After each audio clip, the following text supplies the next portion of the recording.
Razabani for IFL TV, proudly sponsored by Everlast. I'm delighted to have with me, face to face finally, YouTube sensation, Mr. Viddal Riley. Viddal, firstly, how are we doing? I'm very good. Glad to be here. You know, I like the fight vibe. I like the build up to fights as well. So yeah, I'm excited to be here, and I'm glad we got our first face to face as well. So pleasure's all mine. Pleasure all mine. Viddal, I just want to go back. I remember speaking to you on Zoom, and I said to you, here in the UK, you have kind of the traditional way of kind of English title, area title, British title, European Commonwealth. And you said to me, you want to do things your way and you want to do things differently. You've obviously based yourself back in the UK now, aligned yourself with Sky Sports. yes. What's changed? I still want to do things differently. I still want to do things my way. But I think the key way to being an innovator is always to keep what the inventors made.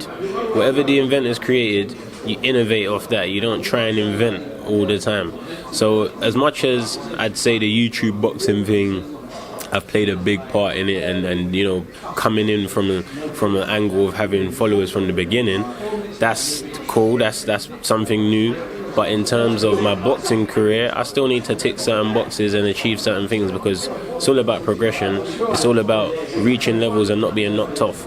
And you can't do that by skipping certain things. Fair enough, I've skipped the part of having to become the best in the world for everyone to follow me, but that doesn't mean in the ring, you know, that matches up. You still have to earn your stripes and get your experience. So I'm back here to start at the bottom in the ring, although I'm not outside, and progress steadily and keep knocking those people off, and when I get to those levels, be able to stay there. I don't need to rush through, and then it's risky and people don't believe in me when I'm fighting for a world title because I've rushed it. When I go for my world title, I want most people to go, well, it's about time, and you know, he's ready to win this title. Not, is it too early, is it too risky? I don't want that narrative around me. So to do that, you got to take your time, build, and get there. Like you said, you kind of created your brand via your YouTube channel, which is huge. And let's be real here, I don't think you need to box for financial reasons. So let's put that aside. So is the focal goal becoming a world champion? Yeah, that's a beautiful thing. That's the beautiful thing. A lot of fighters, I feel, they don't want to rush, but that's where the pay is. You know, and that's what we're here to make a living. We're here to entertain the people, be warriors, and make a living. And I've ticked the making a living box, so I don't need to get punched in my face anymore, and I'm choosing to. So it's a bit more dangerous. You hear Conor Ben say something similar all the time. He doesn't have to do it. So the fact that I'm doing it, you should be worried, because it's like, that means you really want to do it. And I feel, and I relate to Conor in that respect, and I feel the same about myself. It's not about securing a living, it's about fulfilling my potential, and something I've done since a kid, before this whole social media thing, to fulfill that goal, because that's still not achieved yet, and it will be. It's just all in due time. But yeah, I'm excited.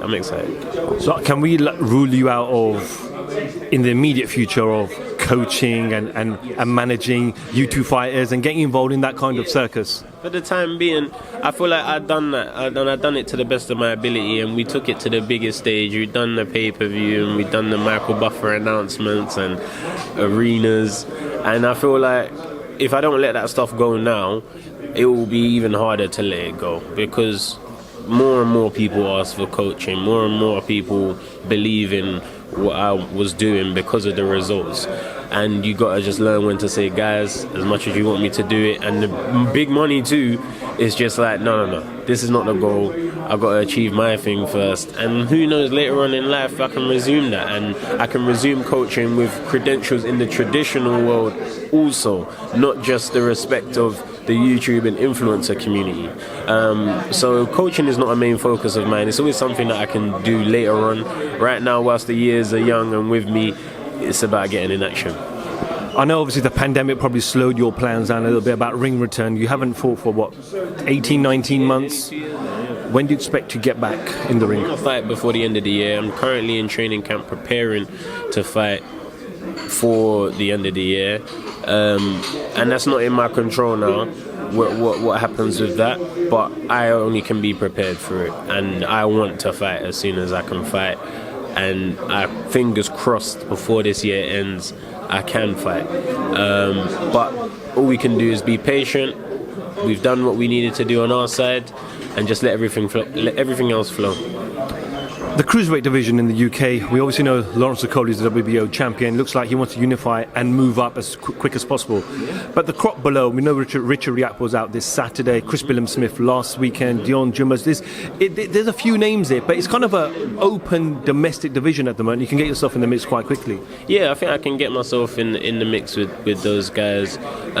It's not my priority as I sit here right now, because all of those guys have been active and they're all at a higher level than me. You know, put all the followers aside, these guys, whilst I was gaining those followers and that traction, they've been gaining in the ring. So and I don't confuse the two. So I know that they're ahead of me. I know that they got more experience than me, and when my experience is starting to match up to theirs, then I can look at them as competition. But for now, I give all those guys at higher than me respect, and it's always a compliment to be put in the conversation with the best in the division. But I've still only had 4 fights, and I haven't had them consecutively as well. So there's no point in me acting like I'm going to call these guys out, because I'm not. But when I feel like I'm ready, or they get wound up by whatever I'm doing and they start to call on me, whatever way around it goes, we'll know when it's the right time to tackle those guys. But for now, I just enjoy watching them, as they may be future opponents. We need to know what we're doing, and I enjoy seeing the British scene dominate a division. Really, when you're looking at worldwide rankings, how many British cruiserweights are there? Everyone should be proud, and everyone should continue doing what they're doing, and I will be a part of that mix at some point. I just want to ask you about your former team, obviously based in America. Obviously you work with Mayweather Promotions, Leonard Elby, obviously Larry Wade, Amir Abdullah. So did you leave on good terms with everybody? Always. I believe if you're honest in business and you speak your mind and you're not doing nothing sly and conniving, you can always end on good terms. And fortunately, that's how things were. I worked with one of the best teams in the world. We've seen Larry Wade's face pop up how many times in these big fights, training Sean Porter, Caleb, Badu, Luis Ortiz, the list goes on, and I managed to work with him for 2 years, nearly 3 years, so I picked up a lot of things, and the main thing for me was what I learned. Just because I'm not there anymore doesn't mean what was installed in me has left. I still can bring that back here and implement it with the team that I've been with since day one, that helped get me to this position today. So great. Everyone over there is still supporting me. When I made my announcement signing with Sky Sports and Boxer, receive personal messages, public messages. Everyone over there is happy for me, and they just want to see me shine, and that's the energy I always accept, and I just have to deliver now. Before I let you go, a couple of fight predictions. Obviously, we're here for the press conference. The first face-off between Chris Eubank Jr. and Liam Williams. Yes. Chris has said it's personal. Liam doesn't like him. They both can fight. We know that. A great fight for December 11th. Yes, great fight. It's always good when guys don't like each other, because you always... Like you and Shannon Briggs. Once upon a time. Yeah, you know what? Shannon, I had respect for Shannon, but he kept starting on me, so I felt like I had to defend myself. But even, I still say to this day, I respect the man. How can I not respect him? He didn't break your fucking jaw? He didn't get the opportunity to break my jaw, so I can still waffle for these interviews and everything. So I'm grateful. But Liam Williams, Chris Eubank, I predict a Chris Eubank victory. I believe he is one of those fighters that turn up when he needs to turn up, and it can be a bit frustrating for us sometimes to see him in there with someone below his level, because he doesn't detonate on them, but he detonates on the level that he feels is on par with him, or people look at as competition. So I expect to see the best Chris Eubank that we've seen in a long time, because these sort of fights he won't want to go the other way. I gotta ask you about the YouTube scene just quickly. Jake Paul versus Tommy Fury. Now we know how hard Jake Paul is working in training camp. When he called me out on that video, that was fun. What did you make of it? I just think it's Jake. Do you know what I mean? Like, fortunately, being around YouTubers and being in that community, you understand how they operate. So a lot of things can be done for a title, a lot of things can be done for some traction, and Jake's a genius, because the day that he called me out, he announced on the same day he's fighting Tommy. So if you want to get the UK alerted, what do? Start on someone else from the UK, get the whole UK eyes going, oh look, I'm fighting Tommy. Smart guy, he's a genius, man, but I don't think much more of it than that, because there is no more to it than that. He just allowed me to make a reaction video that banged over 500k. Love Jake if you ever see it. And that's it, man. I look forward to seeing him fight Tommy. Is it a 50-50 fight? Yes. It is a 50-50 fight. I know a lot of people will look at me crazy for saying that, but I just know, I know the sport. I don't know it in its entirety, but I know enough of the sport to watch Tommy and watch Jake and say, you know what, this fight is level. Despite experience and despite records and despite last names, first names, it's a very good fight and it's 50-50. Would you say Jake is Tommy's toughest opponent to date? Ooh, I've never heard it that way around. But yeah, because I think it's a guy that wants to win, and that makes it harder from the jump, because Jake doesn't want to lose. Not that the other guys wanted to lose, but their will to win wouldn't be as high as Jake's, and the stage isn't as big, and you kind of can just lose and then go back into hiding. No one cares about you again. Jake's not in that position. Jake's in a position where the world hates him. He uses that as his fuel, which makes him train harder, which increases his will to win. So definitely Tommy's hardest opponent. Good question. I like the way you asked that one. What happens if Tommy loses? Number one. And number two, what do we then say about Jake Paul if he beats a proper boxer? If Jake beats Tommy, he puts himself in a narrow kind of pyramid, because you don't want to go down in level, but then you don't want to fight people that are too difficult too early, because he's still, inexperienced. So he puts himself in a sticky one. But I see if Jake wins, he will probably take some time out because he's been active, and then he might fight someone who's big on socials, like ultra big on socials, instead of fighting another pro boxer, because he kind of ticked that box. And I don't think he wants to be world champion like he says. So I think it's all about the traction. It's all about having the biggest events possible. He likes to be a part of the biggest events possible. So probably a win against Tommy, and then a huge star in another realm. Can't see it being another pro boxer.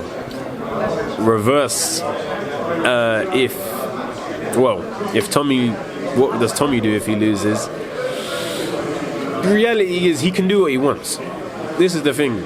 He will have the pressures of the world telling him to quit and he should never box again, but reality is he can do what he wants. If he still wants to be a boxer, he can.